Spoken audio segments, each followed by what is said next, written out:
Savez-vous que le dauphin est un animal très sociable et enjoué?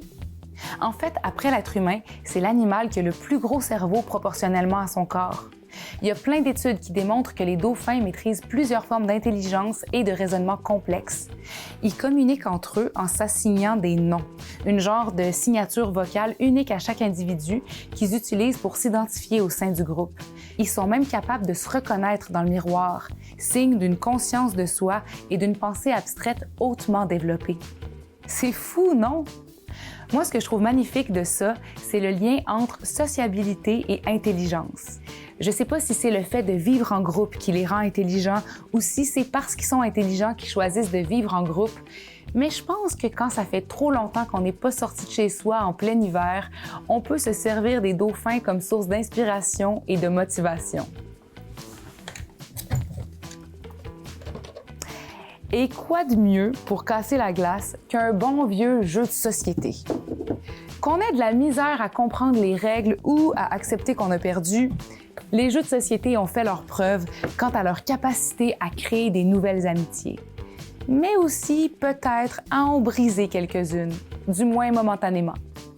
D'ailleurs, si vous voulez éprouver votre lien avec vos amis, vos proches, votre famille ou même avec une nouvelle flamme, je vous suggère une bonne petite partie de boulettes.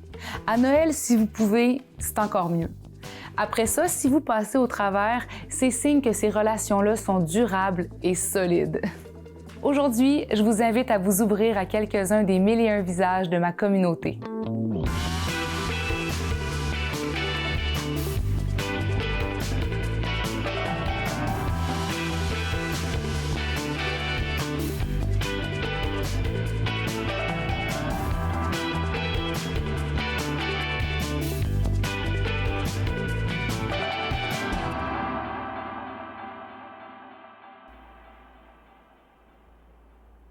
Moi, je suis originaire de l'Amazonie brésilienne.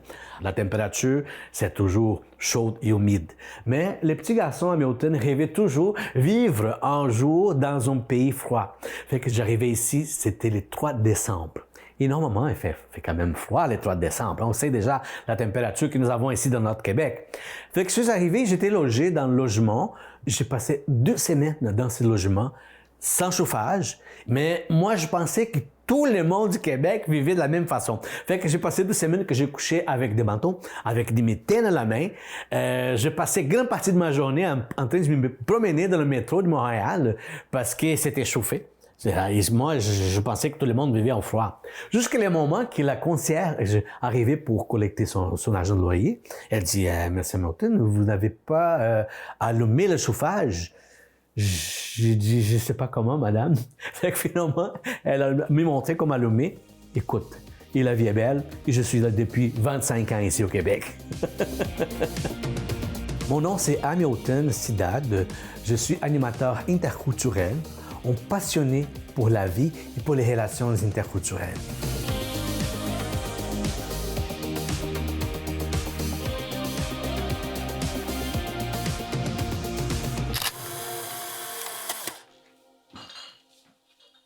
Ça fait bientôt 4 ans que je suis dans la région. J'ai vécu à Montréal, 21 ans. J'ai vécu 1 an à Vancouver. Et j'ai pris la décision de partir vers Montmagny. Je suis arrivé, je me suis identifié et je dirais que je suis vraiment bien en région.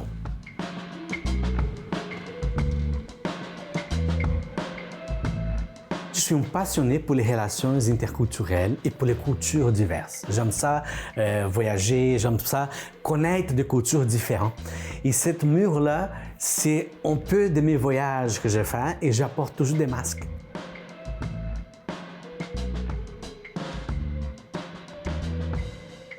Au Canada, j'ai déjà fait un voyage 2 fois de Montréal à Vancouver, Vancouver-Montréal en voiture. Je peux te dire qu'aujourd'hui, je connais toutes les régions du Québec. La grande majorité, c'était justement dans une aventure. Je pars et puis je découvre les régions, je fais des photos.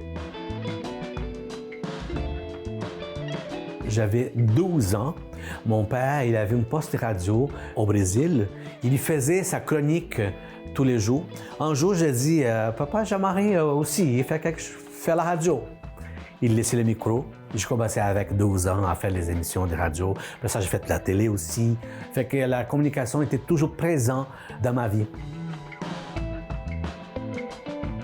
Je travaille comme chef d'équipe d'immigration pour l'MRC de Montmagny. Nous avons organisé un atelier d'intégration et aussi intergénérationnel pour que les gens de la municipalité se préparent pour l'avenir. On a fait un 5 à 7 avec les gens de la municipalité aussi pour souhaiter bienvenue aux nouveaux résidents. Et en même temps, on a fait un atelier « Mon village, ma fierté ».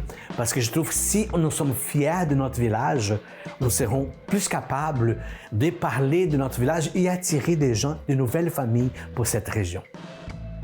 On a essayé de trouver des points positifs dans le village. On s'entraide dans la région, on s'entraide dans le village. La dynamique, c'est différent.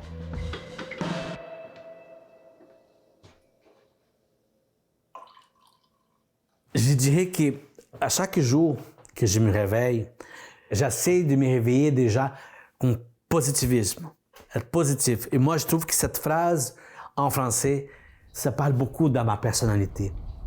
Un jour, dans ma tombe, j'aimerais que cette phrase soit là.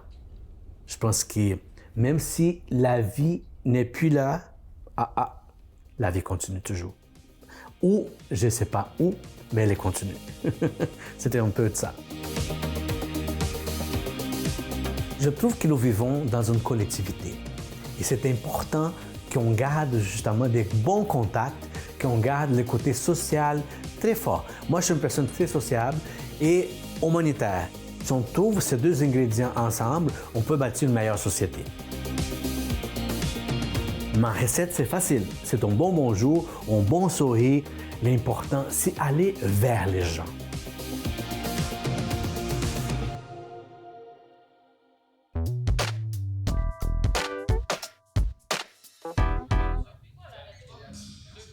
Il n'y a pas beaucoup d'enseignants qui se rappellent de moi au primaire, là.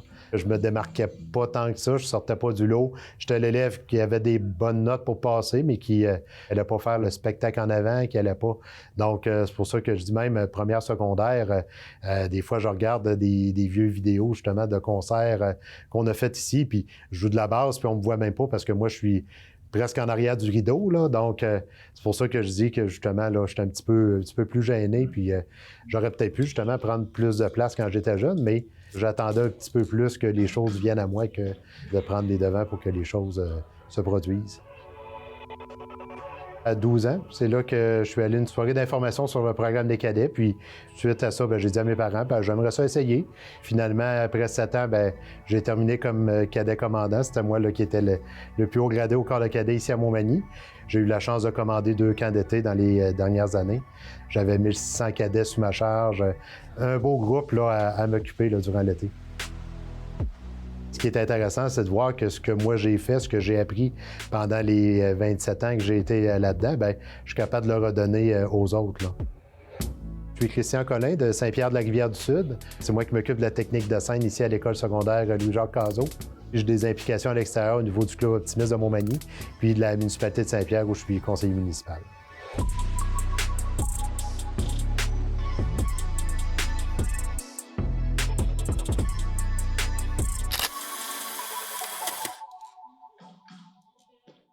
Avec les autres enseignants, enseignantes, des fois, justement, on s'est joué des tours, on s'est amusé un peu. Puis un jour, on est sorti à la fin de l'école, puis il y avait eu quand même une bonne bordée de neige durant la journée, là, on va dire quasiment un bon pied de neige là, sur toutes les autos. Et moi puis une de mes consoeurs, moi, je déneige ma voiture, je vais l'aider à déneiger la sienne. Et là, on voit la voiture d'à côté, qui est la voiture de la prof d'art dramatique, qui, elle, est enneigée, est enterrée. Là, je regarde Sylvie, je dis « Hey, on y déneige-tu? » Oui. Fait que là, on a tout déneigé son auto. Puis là, après ça, nous autres, on est partis, on s'en allait un petit peu plus loin dans le stationnement. Puis là, on attendait voir. On savait qu'elle allait sortir un petit peu plus tard. Fait que là, on attendait pour voir. Puis là, quand la prof est sortie, elle était là, qu'elle regardait parce que là, elle voyait l'auto toute bien déneigée. Puis là, elle disait, voyons donc, c'est pas mon auto. Puis là, elle va débarrer la porte. Elle dit, oui, c'est mon auto. Ça met le sourire dans le visage des gens quand on a des journées un petit peu plus rough.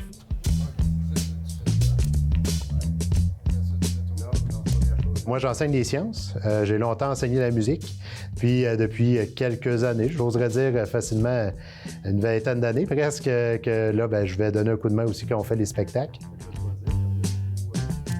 Notre gala de finissant ici est vraiment wow. Là, on a une équipe de jeunes là, qui travaillent à monter leur gala de finissant. Puis, chaque année, là, on a vraiment, là, on joue avec les effets spéciaux, avec la vidéo aussi. Donc, c'est eux qui vont s'occuper du son, qui vont s'occuper de l'éclairage.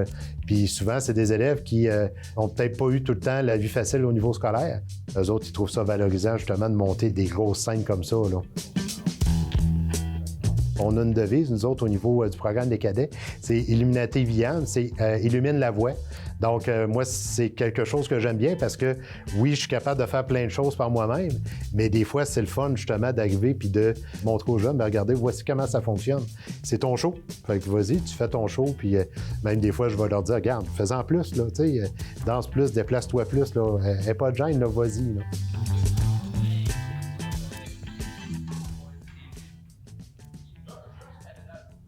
Moi, quand je suis rentré dans les cadets, j'avais de la difficulté. Je parlais pas beaucoup.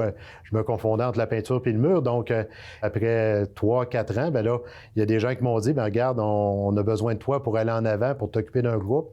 Donc, j'ai pas eu le choix de sortir de ma coquille. Puis, je me dis, tout ce que j'ai fait au niveau du programme des cadets, bien, ça m'a appris beaucoup de choses, là. De permettre aux jeunes de faire de la scène. Ça va leur permettre plus tard d'être moins gênés quand ils vont arriver devant des gens, quand ils vont avoir à parler devant des gens.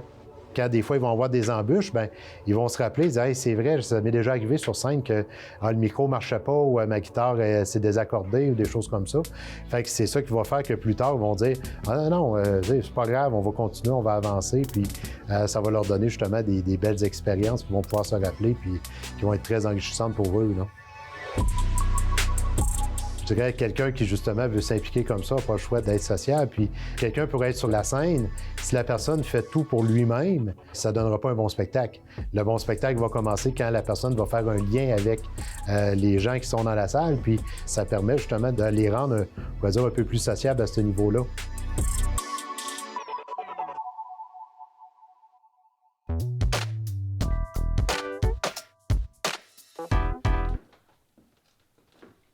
Les deux, c'est depuis qu'on est enfant, là. Je veux dire, j'avais 2 ans et demi, je me costumais, puis je me prenais pour toutes sortes d'affaires, puis j'ai toujours eu un intérêt pour ce qui était ancien.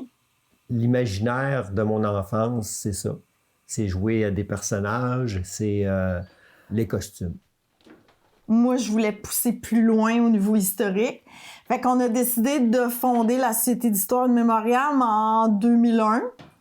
C'était intense. Je te dirais que le but du jeu, c'est d'être dans le passé.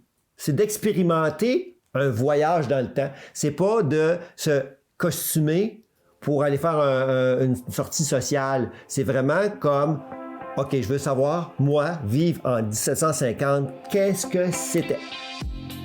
Là, on se dit, on va vivre 24 heures sur 24 comme à l'époque. Ah non, ta brosse à dents, non, il faut trouver comment ils se lavaient les dents à l'époque. Et là, les membres devaient se laver les dents comme à l'époque. On devait cuisiner comme à l'époque. On devait faire la lessive comme à l'époque.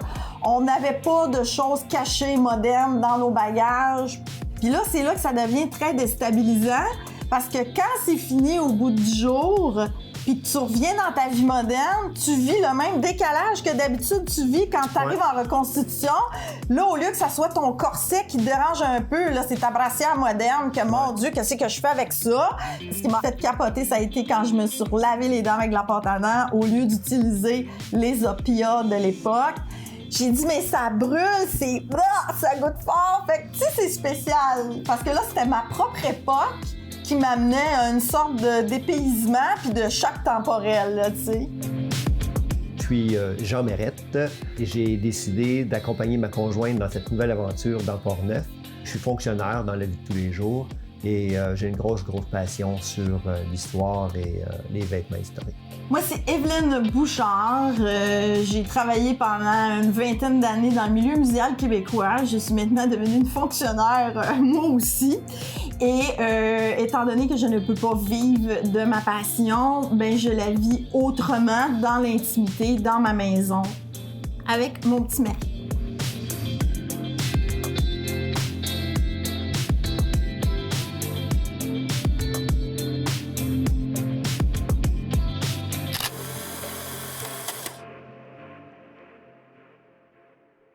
En 2015, on a comme tout arrêté. Moi, je me suis dit, je me recostumerai plus jamais. C'est ridicule, ces affaires-là. Ça n'a pas de bon sens. Pourquoi je fais ça? Ça mène à rien. Puis, j'ai failli tout vendre mon stock. On est arrivé ici, à Cap Santé. Puis, la maison est une coquine. Parce que quand on l'a achetée, on pensait pas qu'elle datait de 1795. Il a fallu la découvrir. Elle s'est laissée déshabiller, disons. Et puis là, on dirait que tout est revenu.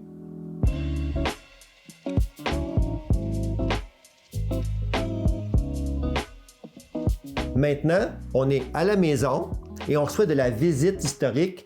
Mettons, on dit, bon, ben, on fait une soirée cabaret 1750 ou un après-midi de jardinage 1830. On mange que dans de la vaisselle, soit de Nouvelle-France ou de l'époque victorienne. Dans les pièces ici, il n'y a pas de lumière électrique, fait qu'on peut pas venir ici sans avoir les chandelles ou les lampes à l'huile. Je dirais qu'on est habillés comme ça 95% du temps. Vous allez nous voir à l'épicerie, vous allez nous voir au village. Enfin, j'arrête d'avoir frette l'hiver parce qu'en vêtements modernes, ils ont beau nous vendre des vêtements techniques, pis ci pis ça, pis c'est respirant, c'est ici. Non, désolé, je gèle là-dedans. J'aime mieux être en jupe de laine avec mes bottes de cuir graissées. J'ai retrouvé le confort. On avait fait une belle journée Noël 1890. On s'est fait un beau repas, traditionnel québécois bien sûr. On a dansé, on a pris le thé, on s'est raconté des peurs, on a écouté le gramophone, on a fait du scrapbooking. On a magasiné dans le catalogue Sears. Oui, notre maison a été un comptoir Sears entre 1900 et 1940 à peu près. Ça a été un comptoir Sears. Puis aussi drôle que ça puisse paraître, la maison à côté qui a été construite en 1904 a été commandée par catalogue Sears. Ici. C'est une maison en morceaux préfabriqués. Sears vendait des maisons. Tu avais comme un dépanneur ici. Et là, il y avait un catalogue. Tu rouvrais le catalogue, comme dans le bon distribution consommateur. Donc, tu rouvrais le catalogue, puis là, tu pouvais choisir tes produits. Tu avais un formulaire, tu remplissais tous les produits. Bon, ben moi, je veux un habit, 3 pièces. Je veux me faire venir un marteau. Un marteau, c'est pratique. J'ai besoin d'un marteau. Puis, il te le livre par la poste. Je suis excessivement chanceux d'avoir trouvé quelqu'un qui partage ma passion. Ah, sinon, ça serait l'enfer. Je vais mettre la maison d'époque. Non, moi, je veux ma TV 52 pouces. On voudrait faire une chambre 19e siècle. Fait que tu dis, faut que ton conjoint y accepte de dormir sur un matelas de paille et un matelas de plumes.